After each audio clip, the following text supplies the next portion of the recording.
Now we get into public domain. The good stuff. The good stuff The here. good stuff, the stuff that the people get access to Yeah. without paying the average price you would pay for an OnlyFans model to see me listening to albums and doing a bunch of different shit. Yeah. That's not explicit. That's, Yes. family appropriate, but that's besides the point. Hey, Welcome. the amount of people in my DMs that asked me to start on OnlyFans is ridiculous. Really? Oh yeah, it's been a running joke forever. Oh, Especially because I have like the original character and everything. People. I see. I see. Well, I mean, Chainsaw Son. Yeah. Yeah. That's all I need to say. Exactly. But I am here on the 6th of June, 2026. 666, might as well be. Sixes. And we just had Landon Smith here ask me a couple questions personally, but this session will be the first of many crosscasts, hopefully, following that of our sessions with Lucrezia so far. You got Lucrezia on. Yes, sir. Yes, sir. They've been buddies of mine for a long time now. Oh yeah, they were when I did vocals for YCRF. They were the headliner there. Oh shit! Were you at the Anime Fest then? Yeah, yeah. Oh my lord, man! I wanted to go to that so bad. Yeah. I actually I missed my college graduation to do that. Really? Yep. That's wild, man. But yeah, it all started with Lucrezia, and my goal, my hope, is that after, of course, doing the necessary homework and getting to know folks like Landon Smith here of Bubblegum Chainsaw, I eventually do want to get Dehumanizing ED Tran Worship or Yonder Chainsaw Regurgitation Factory, Uwu, the Suicide Lady Extravaganza, Eduguro Phantasmagore, dude. Like, I'm on top of my shit with this community. Oh yeah. And I would argue actually, I have to correct myself a little bit, because technically Marion Topsy, based over in Indonesia, was a guest we recently hosted, and they're trying to get into the anime slam world. It's just they don't have nearly as much kanji on any of their stuff, let alone blatant waifus. But they are definitely trying to they're definitely trying to tether onto that culture. So we might need to push their name out a little bit more and be like, hey, collab with these people. Yeah. For sure. But this is going to be then technically the third crosscast having to do with the anime metal world, and we'll just go ahead and call it anime metal or metal to reference within destruction or some shit. So, I get that comparison all the time. But this is going to be a fun one. I know it will be. And fun fact, as of today, ladies and gentlemen, I also just got done, before I jumped on the phone with Landon here, I completed the front to back shred montage with Batiste and Drew from our very first French band, let alone French brutal death metal band, the Malum Process. I ended up jumping into Black Ops 6 Zombies with them, playing Liberty Falls, cranking some awesome gameplay, and eventually I'm just going to have Ignominious Feast of Decay just playing in the background. We're going to get everything figured out for that, and then we are just a single step away from completing that Seek Misery, our latest Australian band. We're very close to finishing that as well. There's a lot of stuff coming. There's a lot of stuff coming for Sean Cross and the Anatomy Crosscast alike, and I do hope that you will all be in great anticipation and excitement for it. But let's go ahead and get into part one, shall we? Absolutely. Let's do it. We got the people, man. Yes. So, starting off, I do believe... Don't forgive me. I got cantaritos in my system right now, and I'm pretty tired from that zombie session. But we're gonna make it work.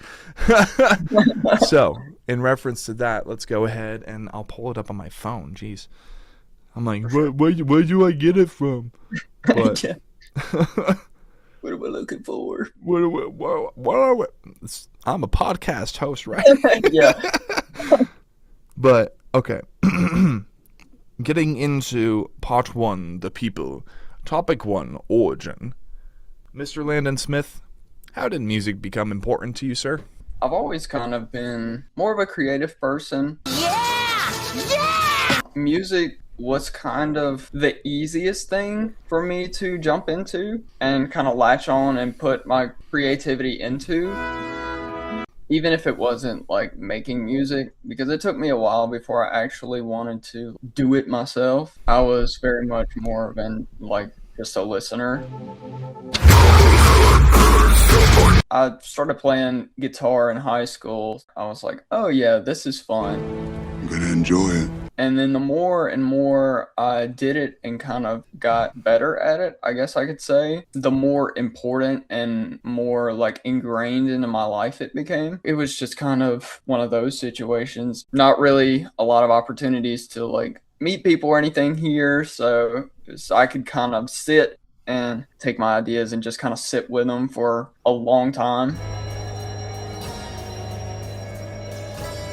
Damn. So, I mean, isolationism, I do suppose, is a great means for, or a great medium for creative mindset. Like yeah, when you definitely.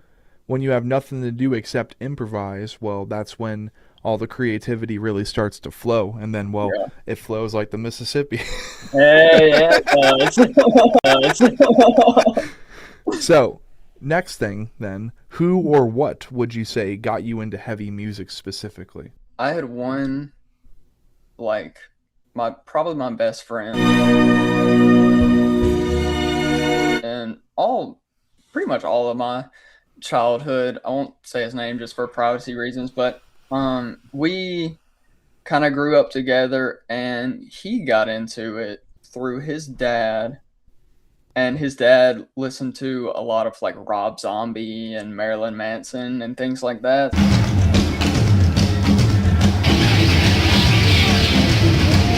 I remember one day we were in class and he was like, "Oh, dude, my dad showed me this song. You need to check it out." And it was, which here we go a little bit into the lore of the band. It was "Sick Bubblegum" by Rob Zombie. Oh, And Holy sh! so that was the really kind of like the first metal song that I listened to, and then from there I just kind of dove headfirst into like it went from Rob Zombie into things like Disturbed, and then I would get into like things like Poison the Well, and I was a really big metalcore kid, so that's where I was at and things like that. So yeah, I mean, he showed me that, and then it was all downhill from there. okay. Were there local bands, scenes, or because I know you mentioned it's pretty isolated out there. Yeah, there is almost nothing here. He's like, I'm probably gonna be the one to start it. Buzz, look, there's a band. Where? Yeah, there's a few bands. So the nearest city, like actual city, about an hour-ish away from me. Okay. So there's a few bands there, and I met a couple of them when I went to college, or either met them or met people that were kind of loosely associated with them. But as far as like overall, there's nothing here until you get to places like Biloxi, like on the coast that are closer to like Florida or Alabama and things like that. I'm all alone. There's no one here beside me. So it's real dry out here. Well, are you able to quote the band projects that you ran into during your college days? And if any of them are still around? I'm not sure if some of them are still around. I've found more recently as I've gotten further into my own journey, like playing shows and things like that. But as far as like before I kind of started doing it myself, there was a couple of local bands that weren't really metal. They were more kind of like indie rock-ish type deals. I know there was what was the name? Damn. I know one guy, he he was solo. He had a couple of people that played with him. I think they did like one show technically, but overall he was solo. It's a band called Water Your Plants, and it's kind of like a stoner rock type deal. Okay. He released an album early this year that was pretty good. But there was Water Your Plants. I think that's all I can think of off the top of my head, but I've met a couple more. Um there's a band called Dollhouse Okay. that I'm pretty sure they're either based out of Hattiesburg, which is that city I was talking about that's an hour and away, or it's either Hattiesburg or Biloxi. So they're really good. I met them because I went and played, or I was going to play a show with a band that I'm close with called the Ghostlings. They were shooting a music video at like their house venue or whatever. And so I went there and he was like, yeah, show up and be part of, like, they wanted crowd shots. So I was like, yeah, I'll show up and be part of the crowd. And then he was like, yeah, you can kind of hop in and we'll play a set if people stick around. So I showed up. I didn't get to play a set, ended up, because I was going to be the last person. And by then everybody had dispersed. But yeah, that band Dollhouse, they played a set and they were really good. Really nice vocals. I believe that they have music out now, but I would have to double check that. But yeah, most of the bands that I've really met have been like recently through playing shows and things like that. So Okay. Yeah. I mean, like you said, it's a pretty dry scene as it is. I know that I don't have any bands that I've listened to even since that of 2014, 15, mhm. but like the metalcore stuff like Wage War and all that started really in 2016, 17. Yeah. And throughout all that time, Mississippi is one of the only states in the entire country that I don't remember a band like being the Yeah. hometown heroes for. So Yeah. I mean, maybe that's where Bubblegum Chainsaw comes in, man. Hey, maybe there's a couple that I haven't met personally, but I've seen that they're kind of making waves that are from the coast, like Biloxi or Gulf Shores.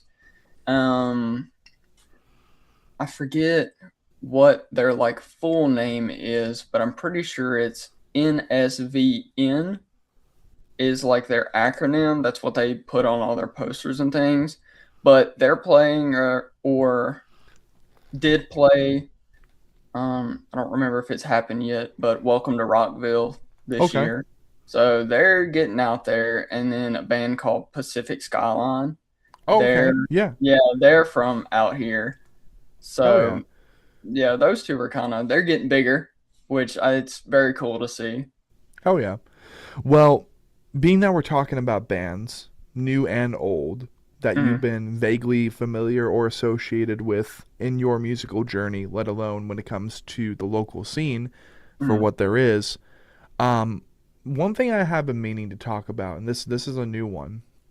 Oh. Are there any bands that you love or listen to who are no longer existent, like they broke up? Mm, let's see. Like local bands? Doesn't have to be local. Doesn't have to be local. Um, Maybe we'll call this segment or this topic chunk thing like memorial. yeah, for sure. um, God, I'd probably have to go back and look. I know. I don't think one band that I listen to every now and then that I really like their music. There's so many bands from like the MySpace era that came out and then did like something for 2 months and then quit. So like I still listen to Her Demise My Rise sometimes. They're pretty sick. Um and which these guys recently came back, which is wild. Design the Skyline. Okay. Yeah, I was one of the people that kind of liked what they were doing, even though they broke up by the time that I heard about them. But which, I mean, if you listen to my music, you know I love the crazy synths and weird yet thrown in the music. But I don't know. I listen to so much music and so much like not metal that it's hard for me to remember like what like my average song count in playlist is like 1,200. So I mean, I just like I'll just hit shuffle and let it shuffle for like 3 days before I move on to a different one. That's So wild. yeah, but yeah, if I'm correct, if I'm not, somebody will probably let me know. Her Demise, My Rise is probably the most prominent one that have since broken up for a while Mm. that I still go back and listen to pretty frequently. Yeah. Yeah, this will definitely be an interesting topic thing to throw in Yeah. there to, like, prolific artists and all that. Because, I mean, Mhm. I got Cranial Rupture. I got For All Those Okay. Sleeping. Yeah. Yeah, Fucking for all those sleeping, I was listening to them earlier. Boom Bada Yeah. Bang. I Yeah. fucking love For All Those Sleeping, man. Yeah, definitely. I think they could have done a lot more. And they Oh, just had to cut 100%. it. They had to cut it short, and they probably got maybe, I don't know. I'm not involved with Fearless Records at all, but Yeah. that was their last record label, and then they just disappeared. But the thing is, the Mm. same thing happened to the White Noise and My Enemies and I, and Mm. those are two other bands that just disappeared Yeah. without a trace. And I'm like, what Yeah, the just fuck? kind But of gone. maybe that's just what happens when you join Fearless Records. Hopefully not. Yeah, probably, yeah. But let's go ahead and continue then after For offering sure. a moment of silence. Yeah.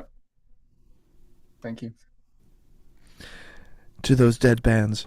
Yes. But they made my discography more spicy. More spicy. Topic 2, location. Mm. Fun fact about where you grew up, man. This is our first, I think, artist then in Mississippi. Yeah. I guess a fun fact. I guess this is kind of one that I always throw when somebody asks about where I'm from. I mean, the town I'm from is called Leakesville, Mississippi, and it's quite literally in the middle of nowhere. Population 3,700. Oh, okay. I thought you were about to just say 37. I'm like, holy No, fuck. not 37.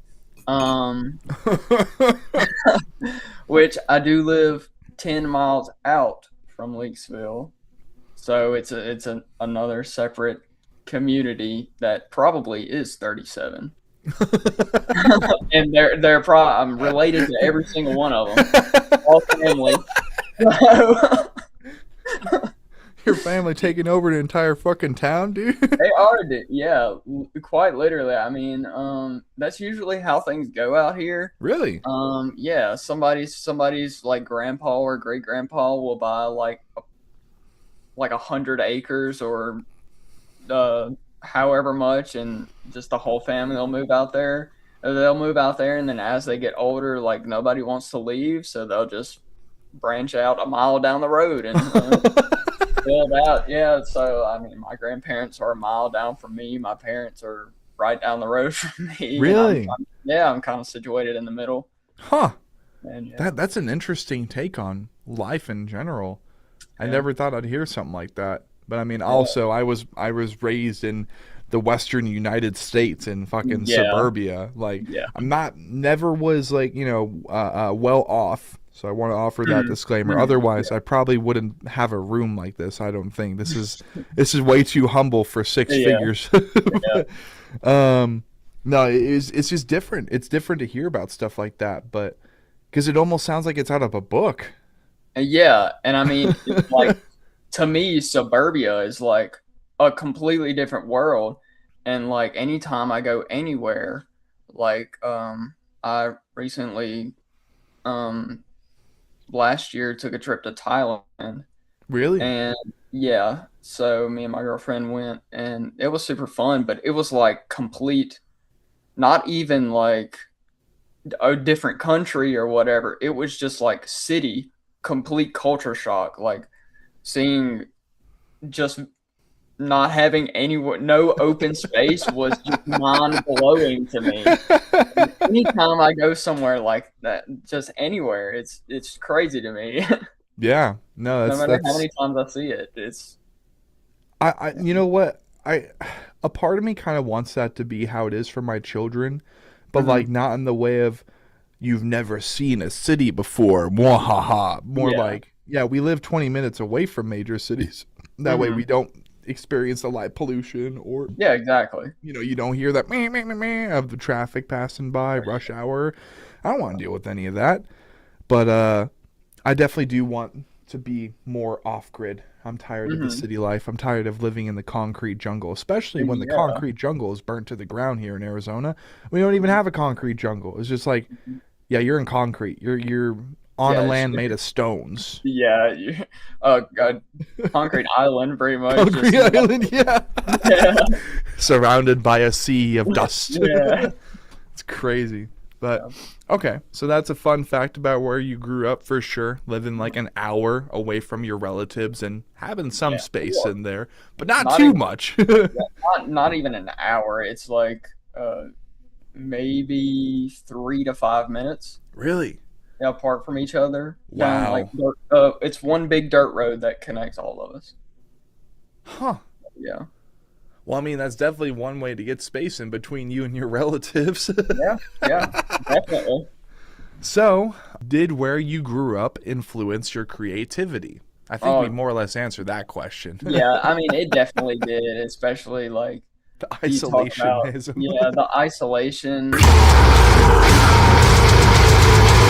Because I mean, you have all the space to kind of sit and think. Like right now, it's pretty dark outside and it's completely silent. Like I have everything, like the AC turned off and all that. So like the only sounds you're really hearing is like the crickets, and that's about it. And the frogs because it's been raining. Oh, man, I miss being able to hear frogs, man.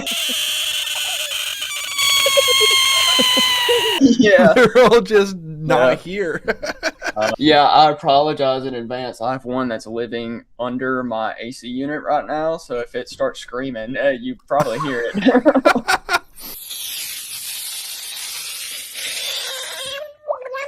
Some proper white noise. Yeah, definitely. When I record vocals, I have to usually do like wildlife editing, cleaning it up. That's and trying wild, to get man. out. That's crazy. That honestly, that sounds pretty cool though, because that adds a little bit of flavor and life and just nature to your stuff. Yes. It's just a problem when you're like doing one of the best vocal takes ever, and then it's just like, yeah. Yeah. I do have one song where I kind of left it in that it's off my Kawaii Brutality album, that Southern Gothic Corpse Machine song. Okay. It's just a straight up instrumental. So, and what I did, I just kind of took a condenser microphone and did like some field recording to capture some of those sounds after dark, and it just kind of added an extra layer behind the track. That's nice. So, yeah. I mean, I'll tell you what, man. I'll tell you what. When it is so hot out here in Arizona that the crickets don't even want to chirp anymore, and the only life you usually see is either pigeons. On top of that, this time of year, they're just chasing after each other, trying to fuck. Yeah. Or it's roaches sometimes too at night. Dude, that's the only life out here. It's just, it's so depressing. It's just not my thing for sure. But I look forward to the day that I can hear the crickets sing again, or I can see the fireflies at night during the summer after a good old storm. Yeah, definitely. You have to come out here one day. Yes, sir. Yes, sir. Yep. He's like, all right, Landon, coming out. He's like, oh shit, gotta prepare. He's like, all right, let me scrub up my shelter a little bit. I'm like, all right. My shelter. It'll take like 5 minutes to clean the whole thing. It don't take long. Now, Landon, what is there to do out in Mississippi and, close to you? Well, I'll tell you what everybody does. It's like a rite of passage in high school. It's just because our high school out here is like my graduating class was less than 100 people. Oh my God. And yeah, and our high school building looks like a prison. It's right down the road from the county prison. They look strikingly similar. I wonder why. Yeah, but really, all people tend to do out here is we call it just busting the loop, and you just get in your vehicle and with like at least one other person and listen to music, and there is a loop in the middle of town. So you just drive the loop and come back to the high school and then do it again. maybe get some wards while you're in town. You probably don't even know what wards is. It's a restaurant here. It's pretty famous in the South, but I think it's not really a thing outside of like Mississippi and Alabama. But you said, what's it called? It's called wards. Is it a substance or what? Well, they're known for their chili burgers. Oh, it's a restaurant. Yeah, it's a restaurant. Okay. Wards. Yeah. Okay. Yeah. You bust the loop in Leakesville and go get some wards while you're at it, and try not to have a heart attack because it's just grease in a bag. I mean, that sounds pretty fun, all things considered. Yeah, I mean, you kind of have to make it fun when you when you're in high school and you do stuff like that, because that's about it. Maybe you can Leakesville is right off the Chickasay River, so you could go fishing. Go down to the river, yeah. We do a lot of fishing down here, and either in the river or there's quite a few creeks that run through. We have Big Creek and Mason Creek, and you can go swimming in there too. It stays like ridiculously cold. The water does all the time, so you have me at cold, brother. Yeah. About to dolphin dive right now. Yeah, you find one of those like black holes in the creek, and you just no, there, and it's frigid. That does sound pretty nice. Now, obviously, metal hasn't seen that much of Mississippi. Let alone, I mean, I'm pretty sure you got a couple movies. Like Mississippi has a little bit of American pop culture, infused in there. I don't honestly can't even think of any off the top of my head. It like usually when Mississippi comes up, it's like in like Revolutionary War programs or some shit. Yeah, or like country songs, they'll throw it in there sometimes, or like weird hillbilly horror movies that's like, it's like some inbred killers out there. That's usually as much as we get. Well, let's see. Is Mississippi a plains state, or is it like an oak forest state? It's somewhere in between like oak and pine forest. We have a stupid amount of pines out here, like the big longleaf pines and the loblollies and everything. Somewhere between that and like swamp. So we just have a lot of like just bog areas, and just like we call it rebreaks. It's just like you go in there and it's about ankle deep of like just water and mush, like swamp-ish type stuff. And so it's somewhere you'll get that, and then right outside of it you'll have like your average oak or pine forest. Okay. And then maybe you get some like we got plenty of farmland, so right all that. And the delta is really nice, so that area. And you get up in places like Grenada or something like that, there's some it's real like fertile area, so it looks nice down there. Okay, let's see. I'm just looking up Mississippi at this point. Yeah. Okay. Interesting. Yeah. Mm-hmm. So it's like right before you get down to Louisiana. So chances are I would have to go through Mississippi to get down to Louisiana. Okay. Yeah. Huh. See, I never even thought about stuff like this. I was planning to go to New Orleans back in 2022, but we just never did. Okay, so I see where all the spruce is right here. What am I doing? I can just show this on screen. Oh yeah. Show and tell. Show the people. Show the people what they deserve to see. What they want. What they want. Okay, share settings. That's not what I wanted to do. Okay. Share screen. There we go. We don't need to share audio for Google Maps. No, I don't think so. Okay, so yeah, look at that. Look at that. DeSoto National Forest. Okay. Yeah, that's real close to where I'm at. Oh.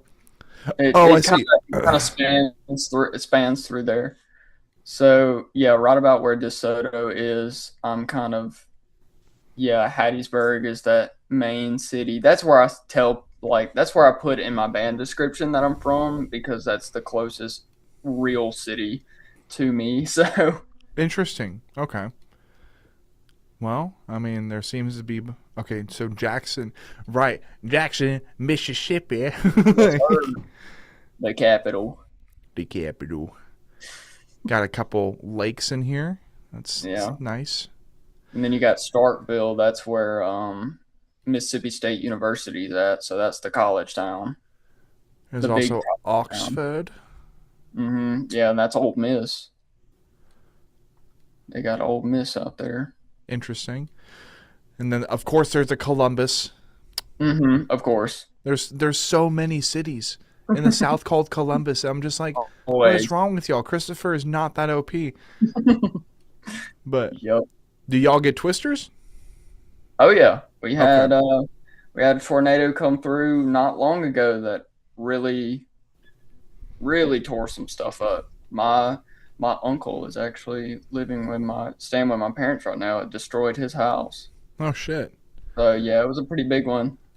And it's talking about the close proximity with the family type deal. Yeah. Whenever something like it gets real bad weather, like all my family comes up to my parents' house because they're like they're like kind of on top of a hill.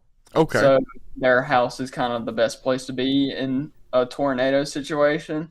So everybody just goes up there and stays the night. So it'll be like 10 to 15 people in one house. Whoa. Yeah. This is the flag? Yes. Wow. The new flag. The new flag? How new is this? Pretty recently, because before it was the Confederate flag. Oh. Unfortunately. It ain't that bad. Yeah, that's the true rebel flag, man. it was a whole big deal when that happened. All that went down. Is this when it got flooded or something? It doesn't look like it. It doesn't look that bad. That probably is somewhere probably in the Delta. I can't really tell, but it looks a lot like that in multiple places. Huh. Ah. Yeah, and a lot of like cypress swamps. Ooh, cypress swamps. Yeah. What is a cypress swamp? It's just, which that's probably not cypress trees, but a cypress tree, it's just, well, I don't know I've never had to explain a cypress tree before. He's like, everyone I know knows what a cypress is. Yeah, I've never really had to explain it. They have the roots that kind of stick up out of the ground, and they're called cypress knees. And so you get down there, and they usually grow in like real low areas. So it'll fill up with water, and the knees will stick out of the water. That is wild. Yeah, it's like a little cypress swamp. So, and it's really beautiful.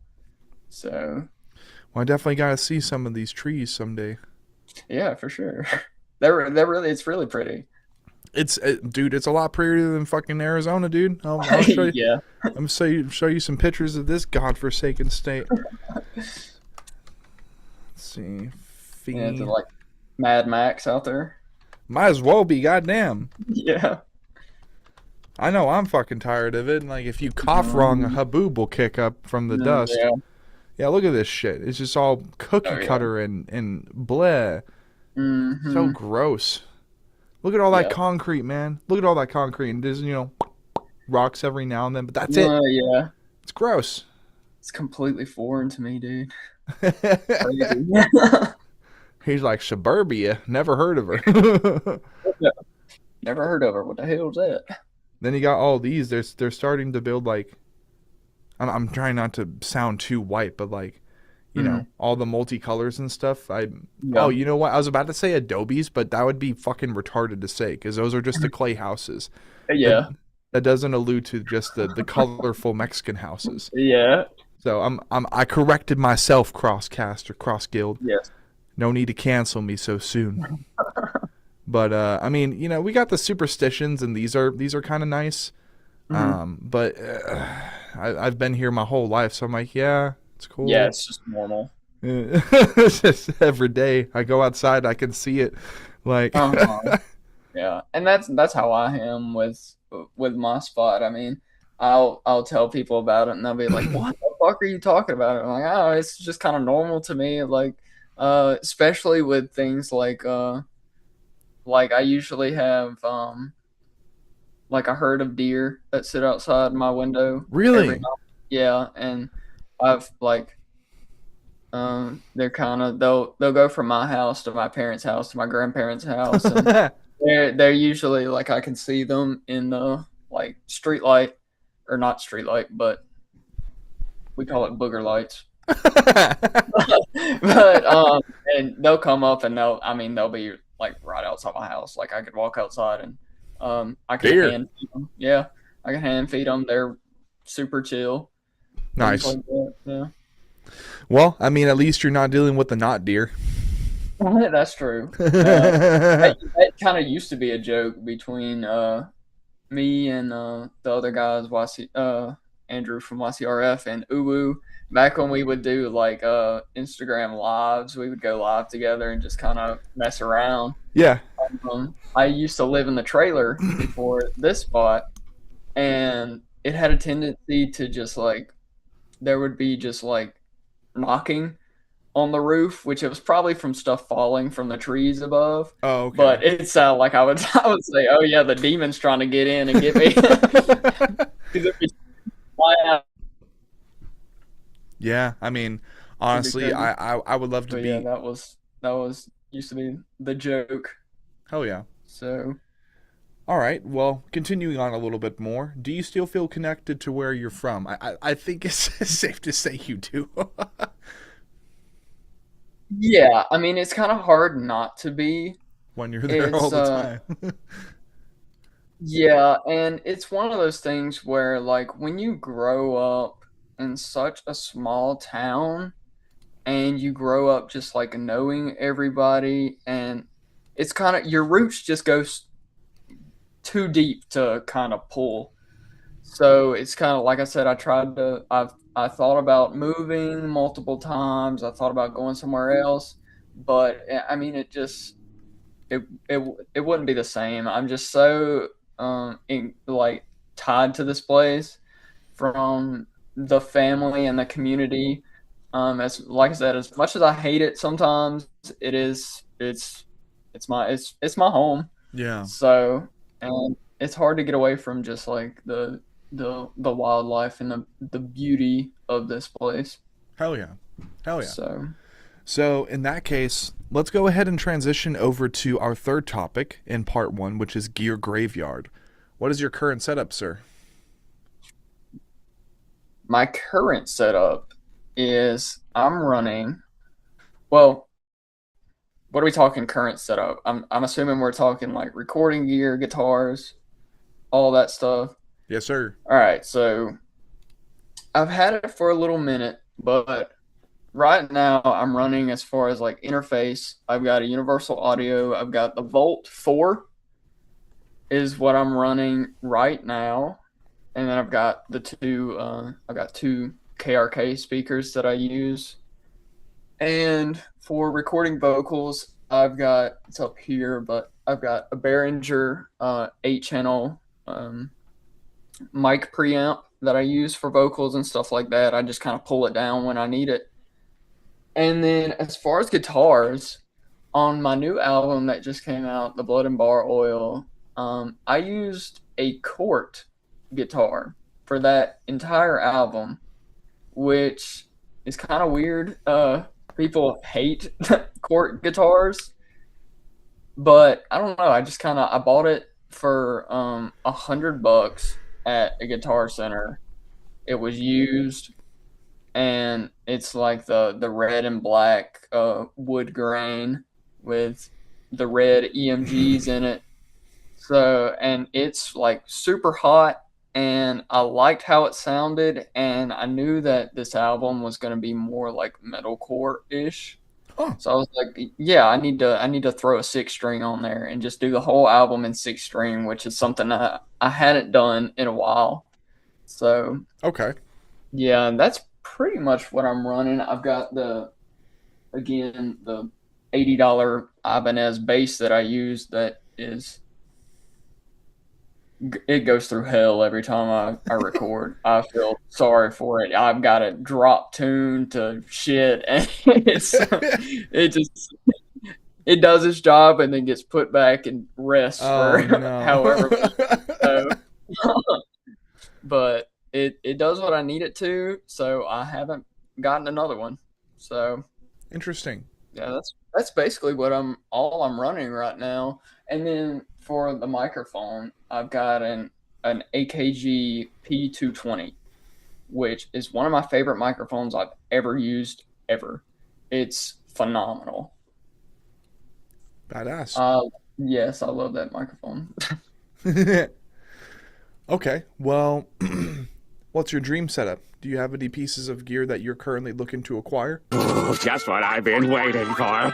I definitely want to stay kind of loyal to Universal Audio, so I definitely do want to get one of their Apollo interfaces. Aw, that's sweet. At this point, those are industry standard as far as just like actual USB interfaces. What I really, really, really want. I want it now! My professor used it when I was in college. He had an antelope, almost a full like kind of antelope audio system, but the one that he used got discontinued, so it's kind of like the software for it doesn't work anymore.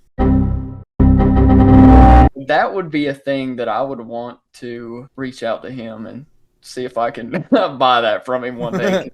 It had such a nice like vintage sound to it. It's that sound that people try to recreate. Right. I loved it. I recorded with it a couple times, and nothing that I recorded through it ever actually got put out because when I was in college, I was also in a different band. Okay. And so we did some stuff. We dropped a couple songs, but it never really went anywhere, mainly because it was right about the time Bubblegum Chainsaw got a little bit of traction. I see. And I straight up latched onto that and was like, "Oh, let me do that then. I'm gonna put all of my effort into that." Right. So yeah, I would really love like some Antelope audio gear because it just sounds super sick. Okay. Sweet. And that's actually my favorite one from the Gear Graveyard bit. Worst gear you've ever had to use? Oh yeah, I was looking at that. I have a crazy one. So this is gonna sound ridiculous. When I recorded my first Bubblegum Chainsaw EP, the USB cable for the Xbox 360. I had no interface. I had nothing. So I recorded all of the guitars through that Rocksmith cable. That I didn't even have the Rocksmith game. I think I ended up I stole that cable from somebody who did have the game because they were trying to learn how to play guitar. and I recommended it to them, so they gotten it. And then I took the cable from them, and then was like, "Oh yeah, I can record guitar now." And went into I was using FL Studio at the time, so which is a nightmare to try and record guitars or something like that on. So yeah, it was the Rocksmith cable into FL Studio, and then I ended up getting an M Audio interface, which was garbage. Recorded vocals with a Shure SM48 microphone. And they don't make those anymore. They were discontinued. I still use it for my live shows because I don't know what it is about that mic. It loves my voice. So like I can say, especially like the more slam type vocals, I think just because it's so hot, like the mic you have to run so much gain through it just because it's a $40 microphone. Okay. It was like the cheapest thing that Shure ever made, probably. So, but I still keep it around just because it is a trooper, and it goes with me to every show. Okay. Sweet. But yeah. Well, it definitely seems like a convoluted thing. Yeah, that you had going on for a little bit. Yeah, of course it had to be weird and complicated.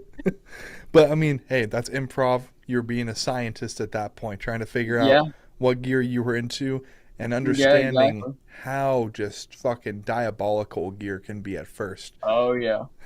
Oh yeah. I got real accustomed to inputs and outputs. There you go.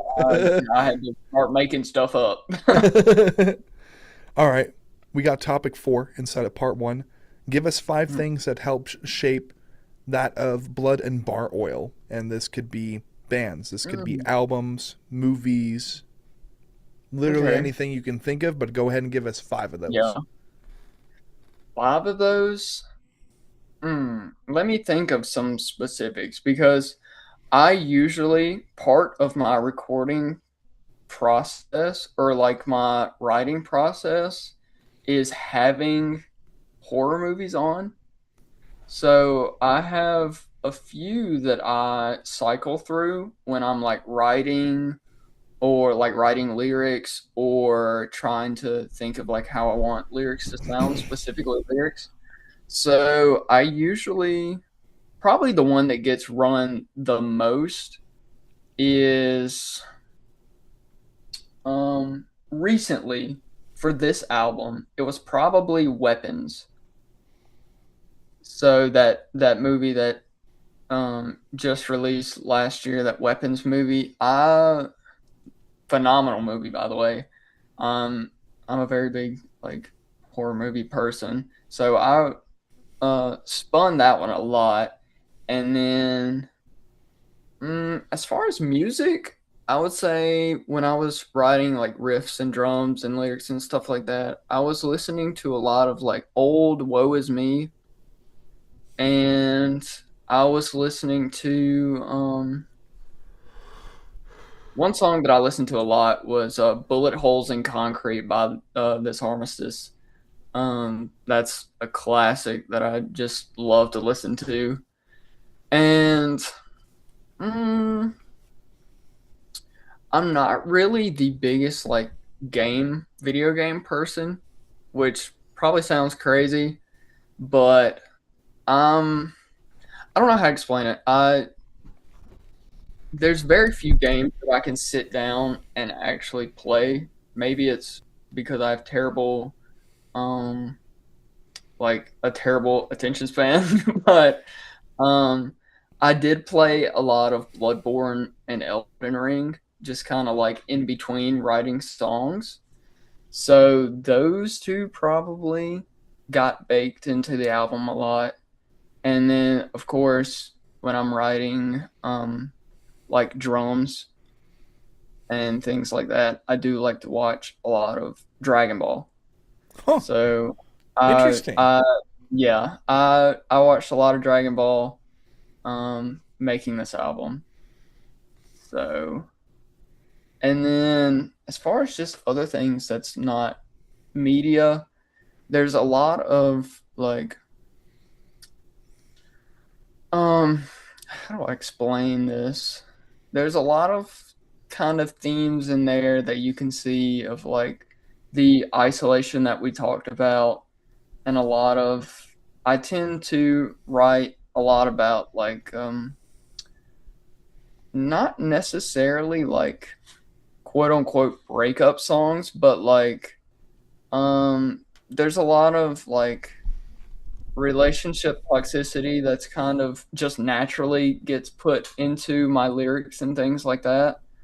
Um, just because it comes easily to me. Um, just from past experiences and things like that. And then there's also a lot of fantasy, like fantastical elements in there too, because like I mentioned before, I do love fantasy, and especially with songs like Zombieland, that's just like straight up like it's an apocalypse song, which is it's fun. It was heavily based off of the Devil Wears Prada, their zombie EP, which to me is um the perfect EP. It is a 10 out of 10, no skips for me. That is one of the only like EPs that I will listen to front to back. So I took some inspiration from them with that song. And yeah, that's like I said, it's a lot of just like horror movies and just it's more about the feelings instead of specific um experiences, if that makes sense. Yeah, no, for sure. And Yeah. you were vocalizing how you didn't understand why you don't end up partaking in video games as much as maybe other people that you know or have been associated with Mhm. over the years. And my Mm. answer to that, I actually quote Mr. Dane Evans from To the Grave. Mm. Create more than you consume. Yeah. Yeah, exactly. I definitely yeah, I agree with that 100%. Because to me, if I consume more than I create, everything I do will start to sound like one specific thing, and I don't want that at all. That's why very I don't listen to metal that much in my free time. I listen to literally everything else. I listen to a lot of EDM, a lot of like progressive house, and a lot of like R&B and soul music. Sometimes I'll even listen to like gospel music just because. um so yeah, there's a lot of things like that. I 100% agree with that. Hell yeah. All right. Well, I Mhm. do believe we're getting close to the end of part one, my friend.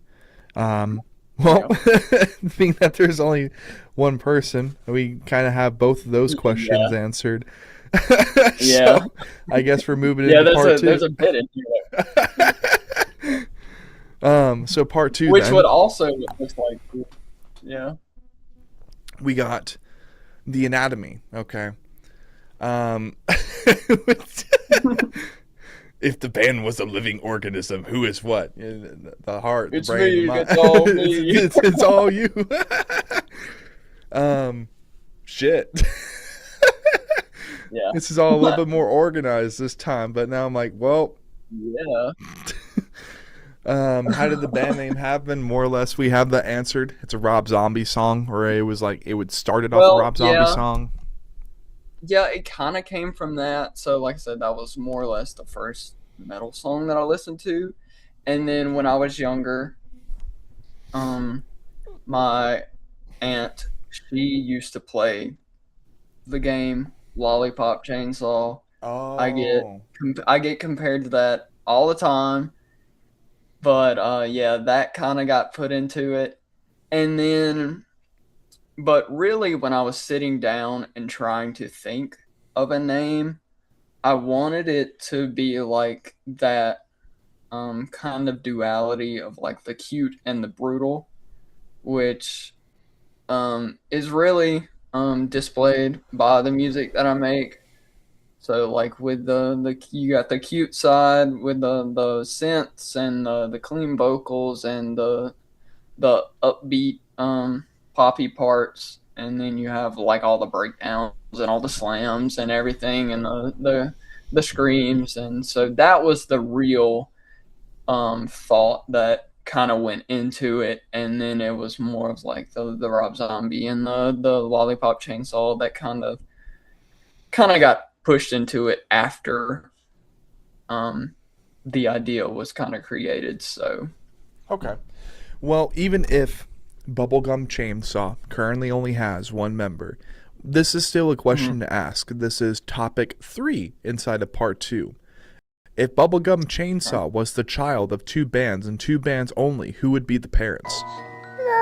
DIW, shout out DIW. They're the ones that really got me into the whole anime slam. They're all amazing musicians, so talented. For the second one, it's gonna have to be one of the crabcore classic bands.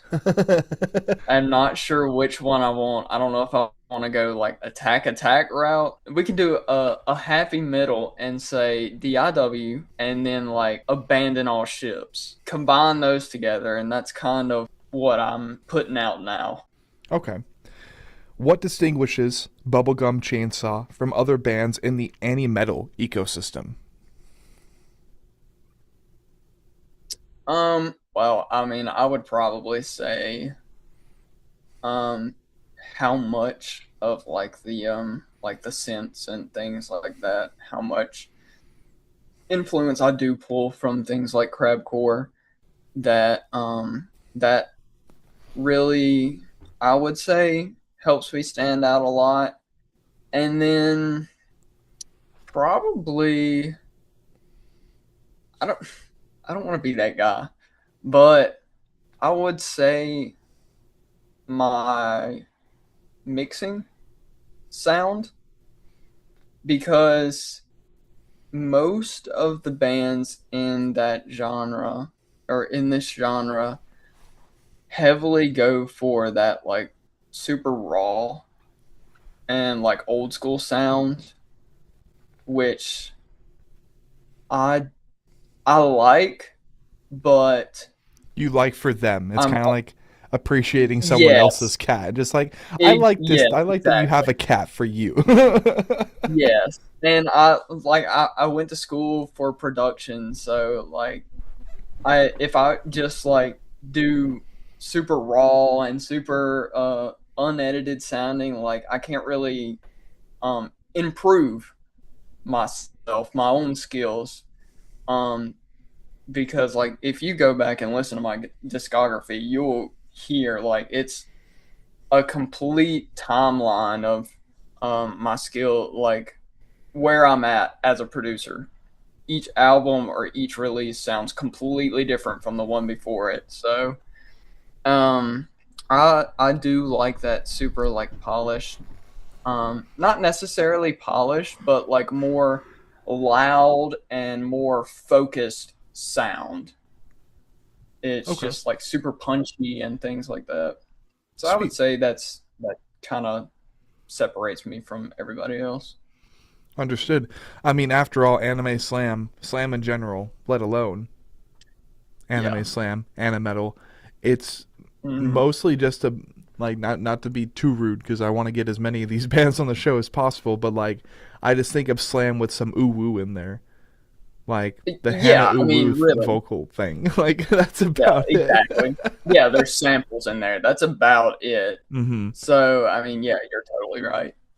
But I mean, hopefully over time, as the scene, as that community continues to grow, continues to flourish, one thing I'm really hoping for is that there is a way that Animetal or Anime Slam is able to kind of separate itself from the world of slam in general. Yeah.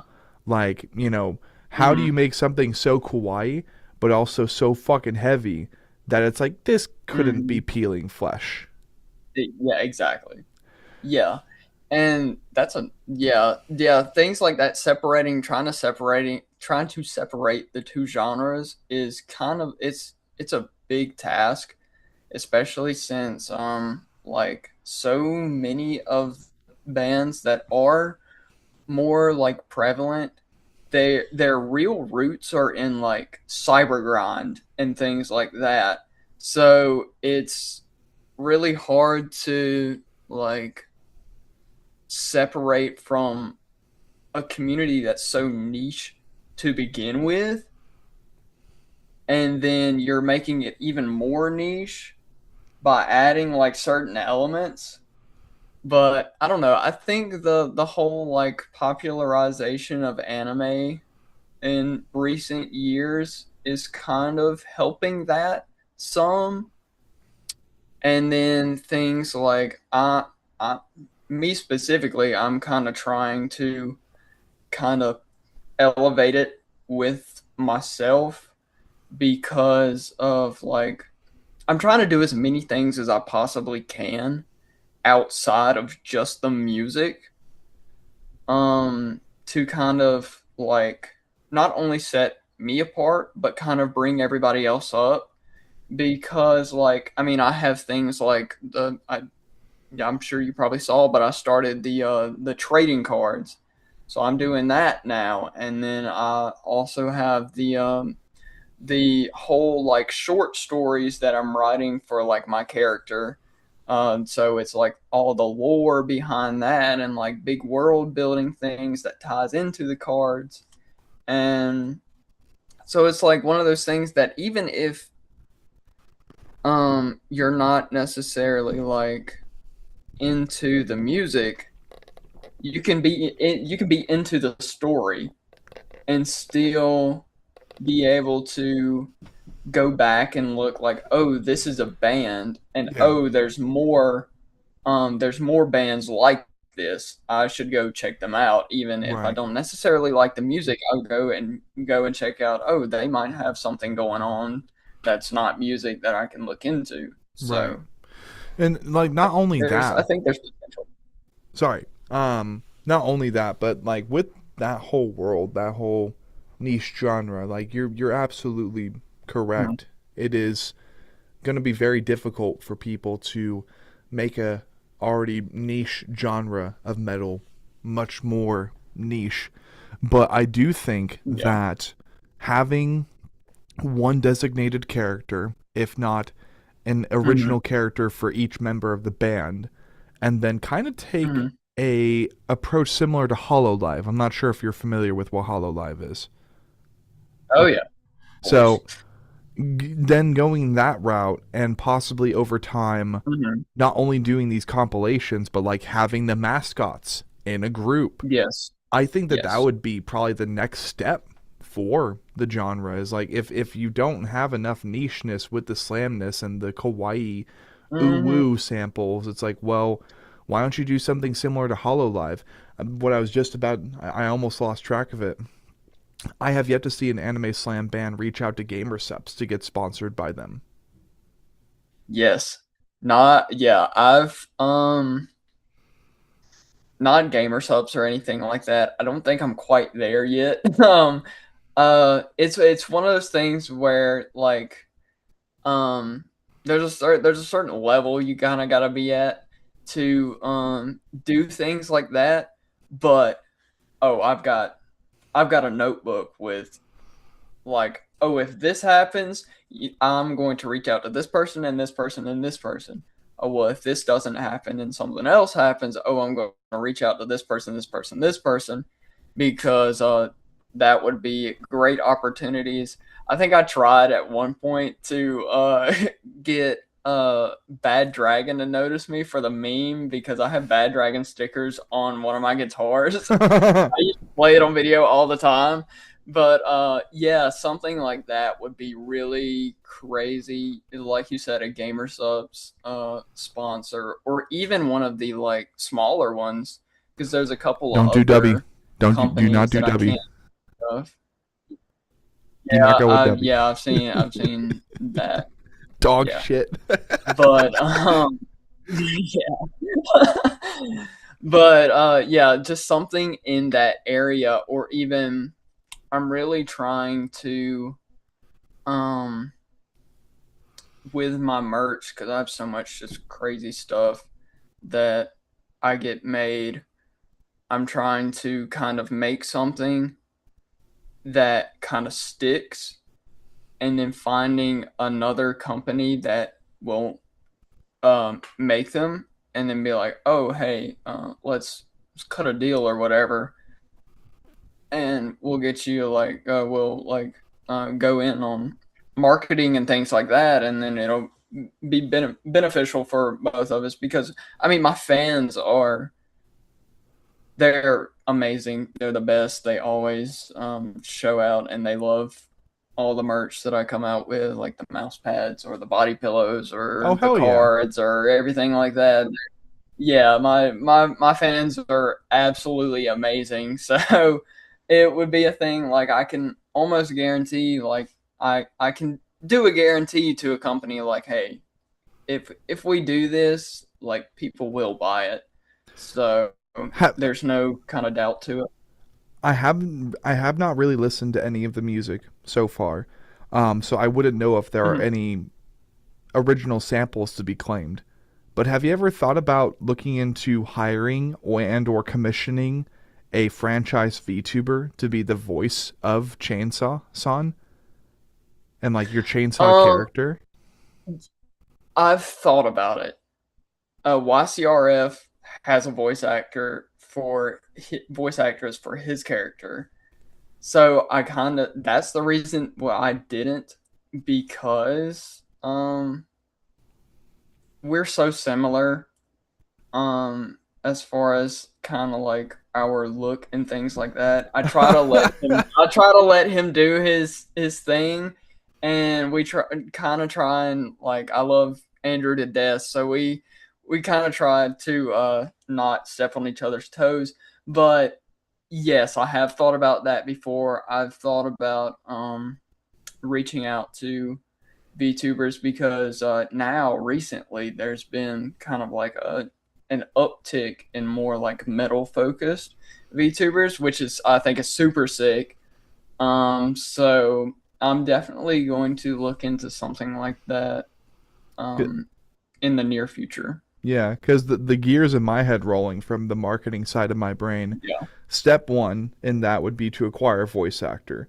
Mm-hmm. Step two would be to have an official designated design that carries throughout all the albums. Mm-hmm. Because I noticed that the character Yes. switches up a bit. I'm like, if Yeah, that's the there's two different designs.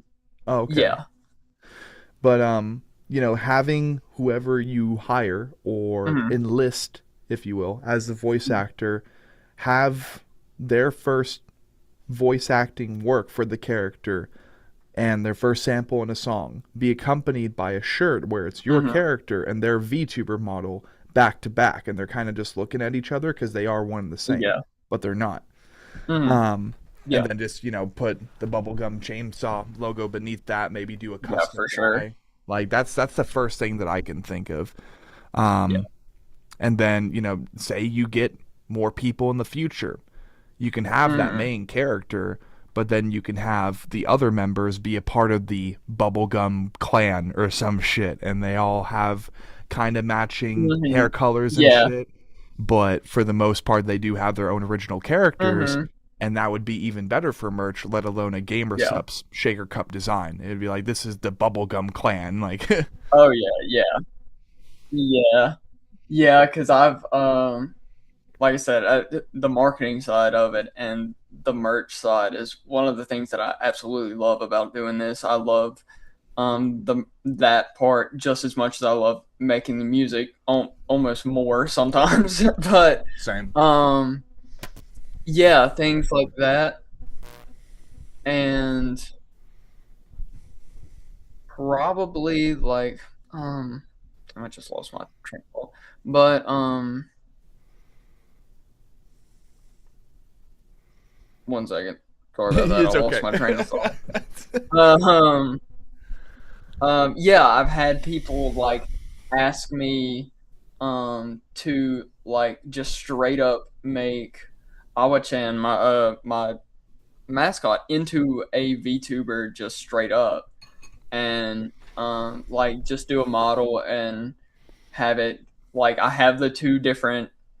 So the two different things, it's part of the whole lore. So they're both her, but she has like the two different forms, and it would be like as a VTuber or whatever, it would be like a toggle to switch from one to the other, and so things like that. And that's how it was with the body pillow. So it was one side, and then you flip it over, and it was the different design, and it's the same way with the cards.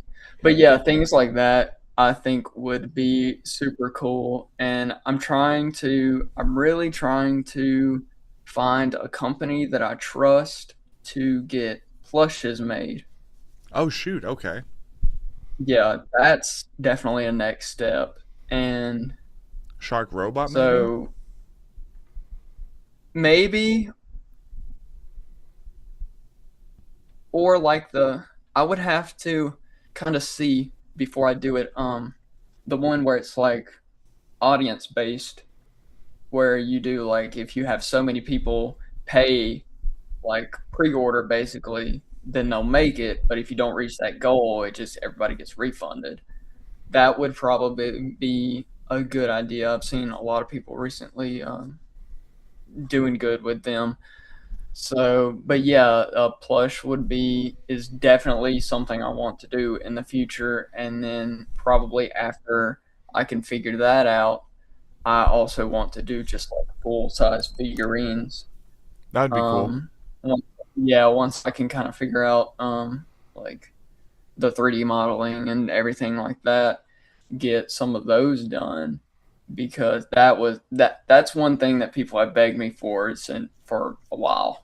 Really? And I'm trying to get to the point where I'm like popular enough to be able to approach some of these people and say like, hey, this is what I've got going on, check it out if you want to, and like here's this proposal or whatever. Okay. Yeah. Well, let's go ahead and segue for now, put a pin in that conversation about figurines, Yes. plushies, body pillows, all that, because I didn't even know you had all that going on already. I'm like, this is just one man. This is just one guy. Like, he needs to assemble the rest of the fucking Bubblegum clan before he thinks about figurines and shit, but that's just me. Let's go into topic number 4 inside of part 2, the autopsy. We used to do Under the Skin, where no matter what, no matter how tiring or taxing it was, we would do track-by-track lyrical analysis of the album that we're trying to promote, or the most recent release. These days, it's like, well, Cross Guild, all due respect, if you want to see these Under the Skin sessions happen, we will need to know down below, okay? Yeah. So once this uploads to YouTube, once this uploads to public domain, if you want to see Under the Skin track-by-track lyrical analysis of the entirety of Blood, Bar, and Oil, just comment Blood, Bar, and Oil down below with the hashtag, or Blood and Bar Oil. Let me know. Oil. I'll be happy to go through it. There we go. But for now, we'll give them a little sample, right? Let's dissect one song from the release. Okay. Well, I guess we could really tie it in to the whole meta here, and I could go through the first real song on the album, because there's the intro called Your Dead Language is My Mother Tongue, and it's just kind of like an instrumental intro, and it fades into the song Metamorphosis, I'm Perfect. So that song is pretty much a Dragon Ball song. So I wrote that completely based off of Cell from Dragon Ball, and that whole Cell saga and everything. So I mean, you can definitely hear it in like the chorus is perfect, conjure the power, perfect, slaughter the weak. And it goes through, and there's a funny story with that song. The version that's on Spotify is not the original version. You can hear the original version on, I'm pretty sure it's on Bandcamp, but it had the cell theme in the song before the breakdown, and Toei Animation's copyright struck Oh me my god. hard. So I had to go in and completely take it out.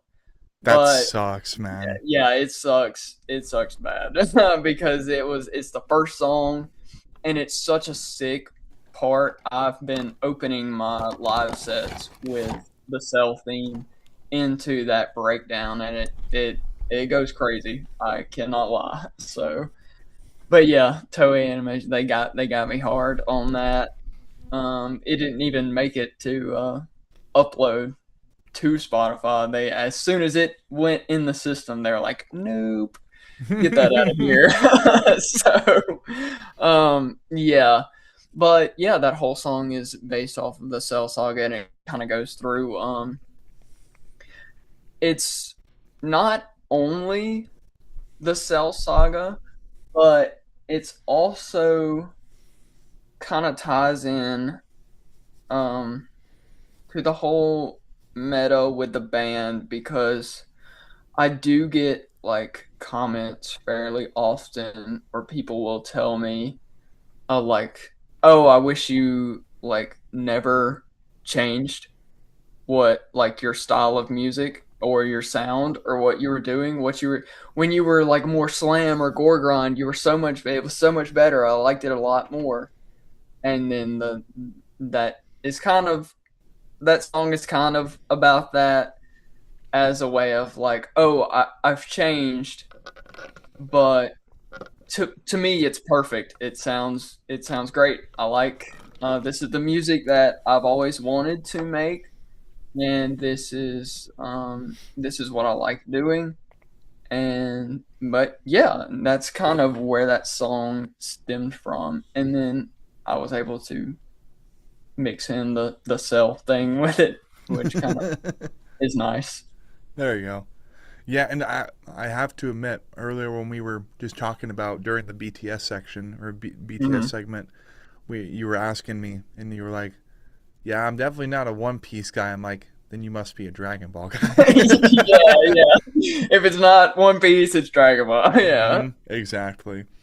Yep. So then I think it's safe to say that we have all the bases covered as far as any and all symbolism, any themes, any messages inside of Metamorphosis. I'm perfect.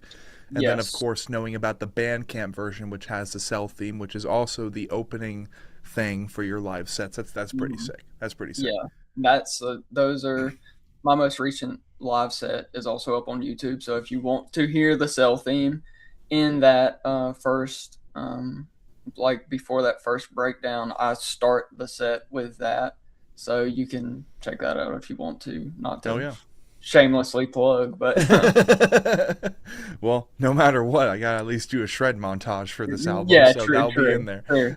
True. Next, we have the reincarnation. I think this is one of my favorite segments to do on the show, because it really demonstrates to me how much of an improvisational, like an improving creative mind you are. If Blood and Bar Oil wasn't an album, what would it be?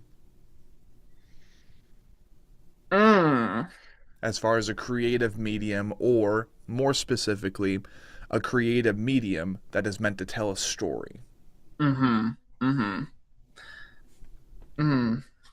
I feel like definitely, probably, most likely a movie, I would say.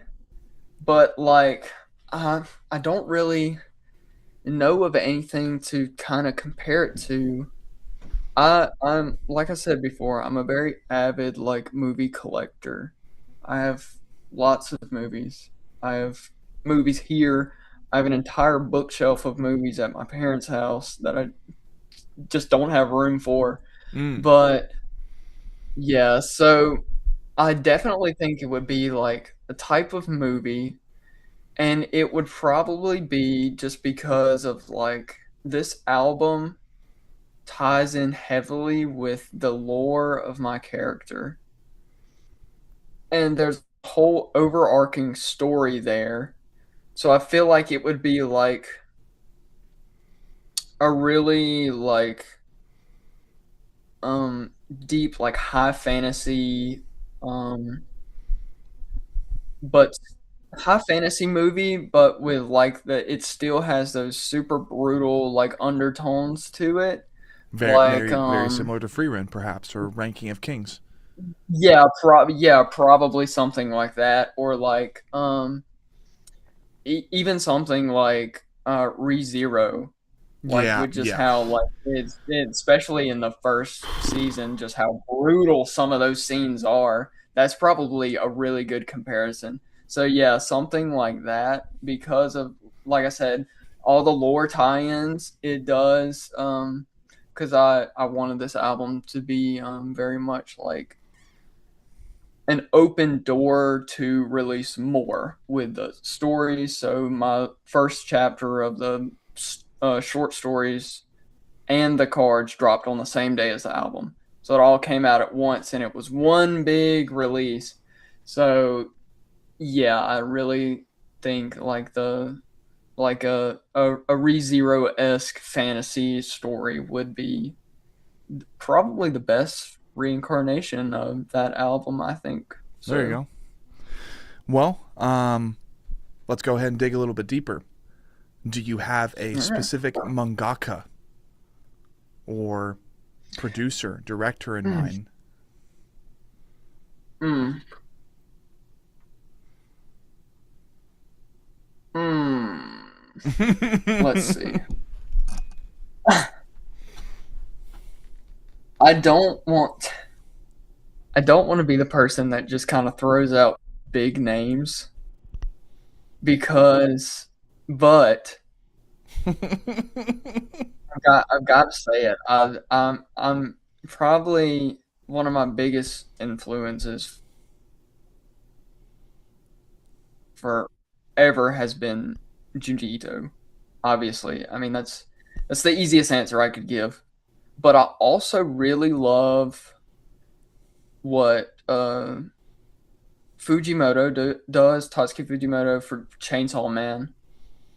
Um, I mean, just like he's really great as even though he's a weirdo freak, but as far as a writer, he's really amazing. So probably one of those two, or even a combination of both in my ideal world would probably be something like that. Okay. Even though that's a very basic answer, but it's true. Yeah. All right. Well, then we have an animated film of some kind, Yeah, possibly from the yeah, minds of the something like same that. people who did Chainsaw Man, and you said Juji Ito. Yeah, Junji Ito. So the spiral. I'm sure you've seen the spiral. Okay, yeah, yeah. Just making Yeah, sure. yeah, yeah. So definitely a more horror-based Hmm. creative Hmm. mind Hmm. to make a maybe standoff, maybe a Yeah, one-off film about this yeah. character. And I am very curious to see how the story develops and how far along the story is throughout your EPs and albums thus Hmm. far. But I'm sure I'll learn about that and I'll understand it a little bit more after listening to these releases, which should be really fun. Mm, But definitely. for now, that will be the autopsy. Second to last bit, we got the instinct. Why did blood and bar oil, yeah, Hmm. become an album instead of an EP? Um. Well, I guess it was always meant to be an album because, like, when I write music, I'm very deliberate about what I want to create. Like, so the singles that came out that are on the album, so Bury Me in November, Slimy, and the self-title or the title track Blood and Bar Oil, I wrote them specifically to be singles with the added context that there will be an album for them. So I never really had a phase where I was like, oh, I have these 3 songs. Do I just want to make an EP or do I want to go the album route? It was always, I'm going to make a full length for using these songs and build out the lore of my character. So it was always going to be an album. Hell yeah. Okay. Well, with the confidence and the instinct necessary to make that decision, I look forward to listening to this album, getting the instructions and recommendations by you, go into Black Ops 7 Zombies, and get a fucking shred montage rolling. Oh, yeah. Final segment, sir. This is Slingshot. I would say, speaking for any and all near future crosscasts that will occur within either 2026 or 2027, this is it. This is what makes those happen sometimes. So, first, let's start off with a more simple thing. What song off of Bar and Blood Oil do you want on TAC's Greatest Hits?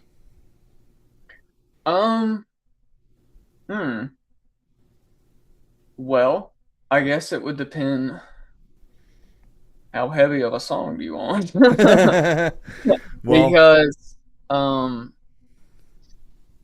The Hottest Topic is a really good song, in my opinion. I really like that song. But my favorite song off the album is Bury Me in November. So that's always a really great choice. But if you want something heavier, and for all the people that actually do, oh, I love your slam stuff. I love your more slam stuff. The song "Praise Be" is a very slammy song. There's a lot of bree bree bree going on in that song.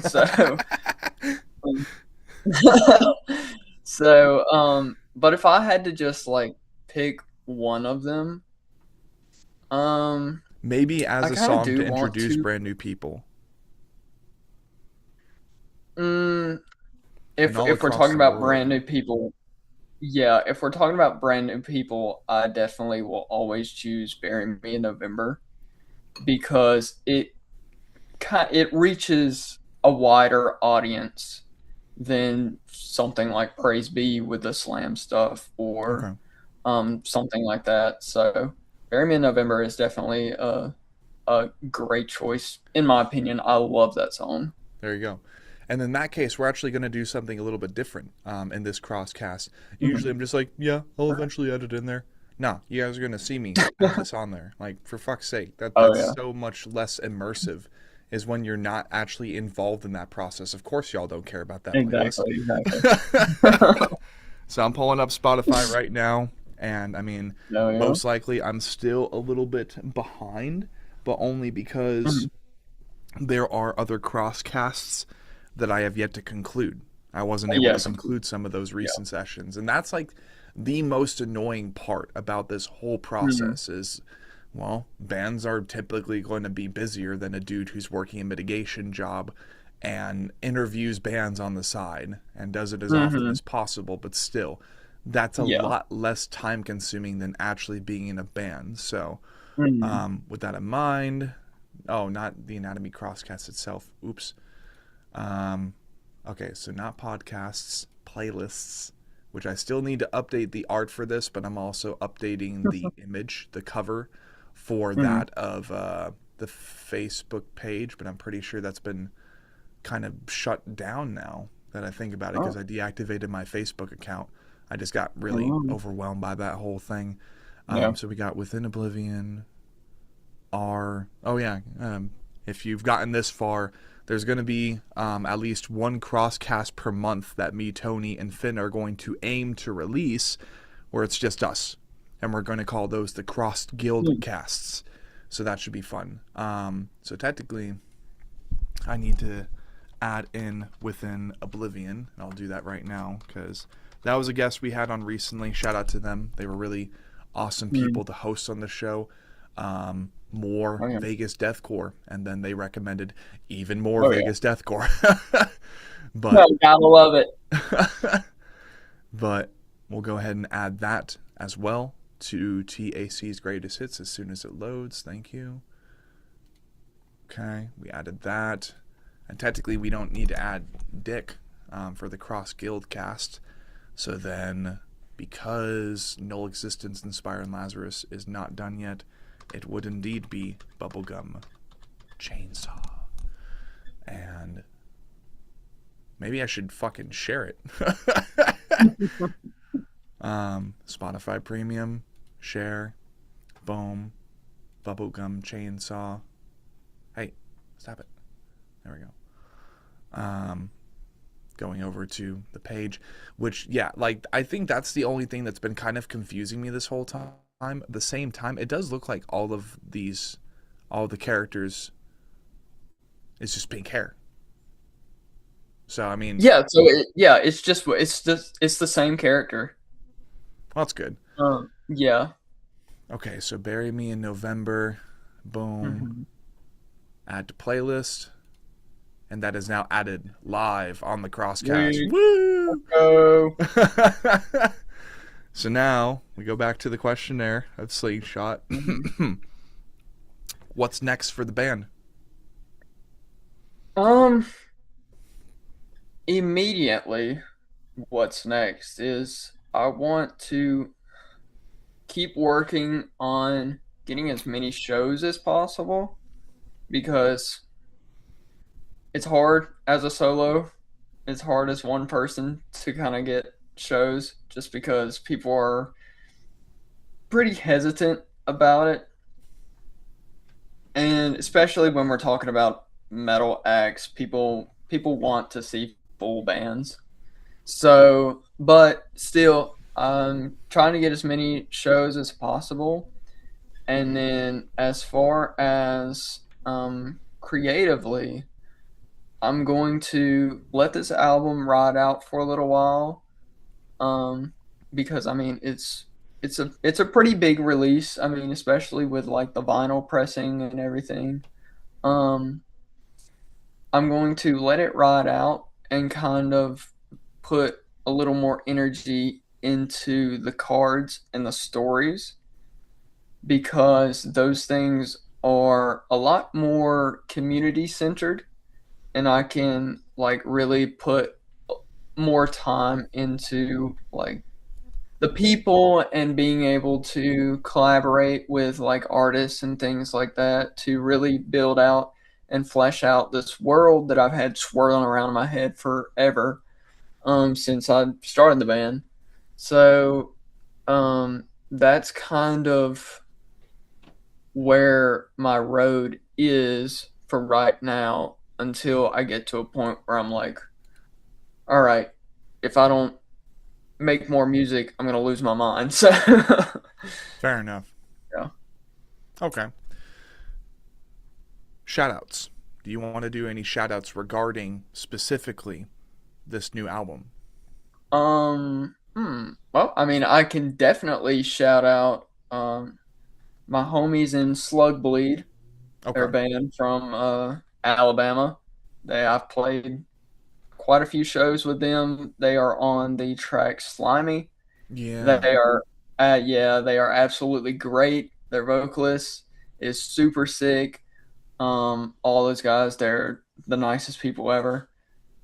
And yeah, that's Slugblade. Shout out to Maggot Cupcake on Instagram. They did the cover art. It is not AI. I've already had plenty of people ask me about that. It is. The artwork is done by Maggot Cupcake, and I guess I could shout out a couple more artists. I could Lovesick Art on Instagram. They're great.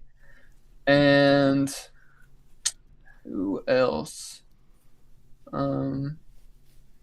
shout out Yuka Chan, my girlfriend. She also does art, but yeah, I guess that's all for now.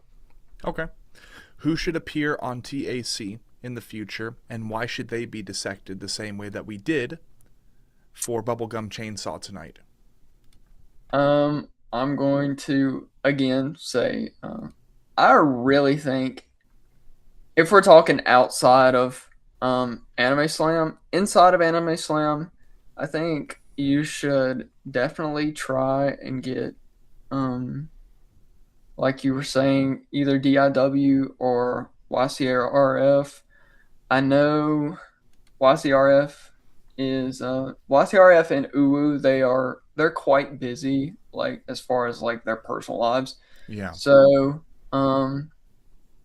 it might be a little harder for them, or you can always DIW. They're pretty they're always trying to do something new, and they'll have new stuff coming out soon.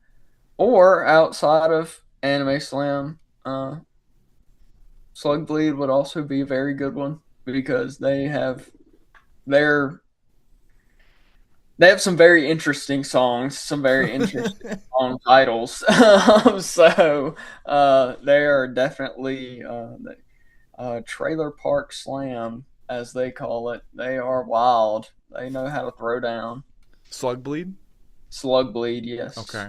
That might be one of the next ones then. They would be a good one. They're super fun. They're super funny. I love those guys. Hell yeah.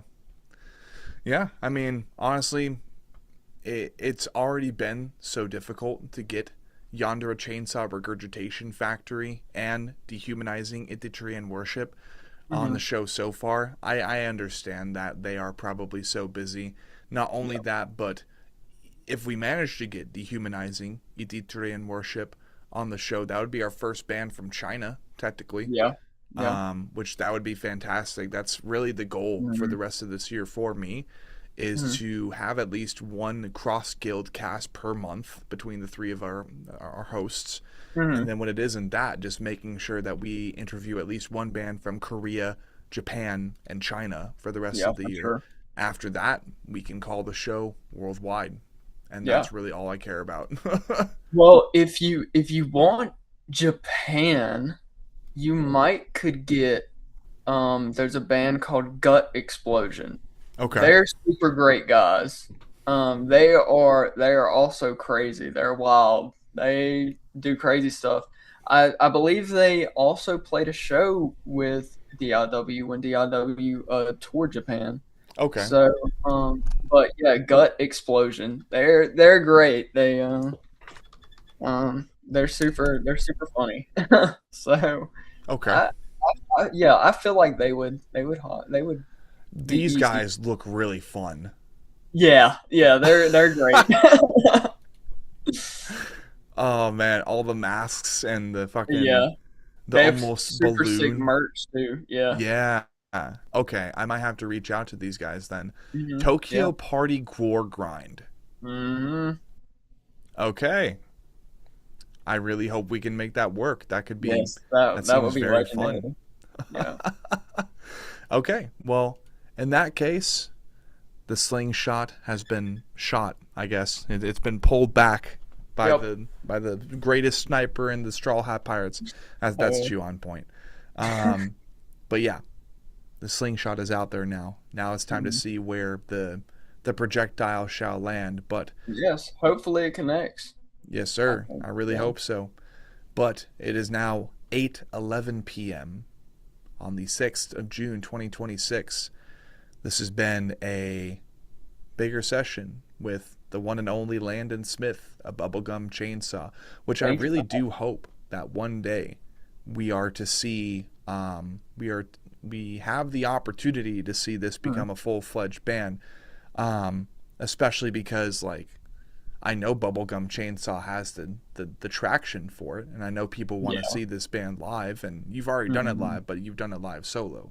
People are like, where's someone doing the chops and the chugs and all that shit?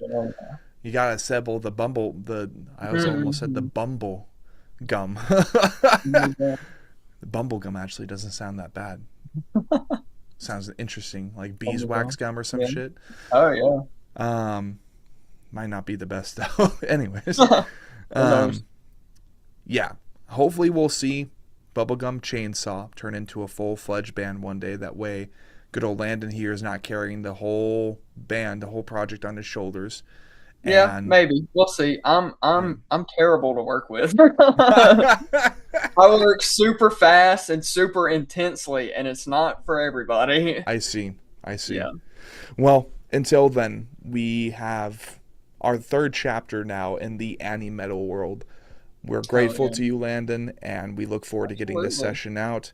And just like the great eternal music machine, let's keep cranking, and we'll see you next time. Bye.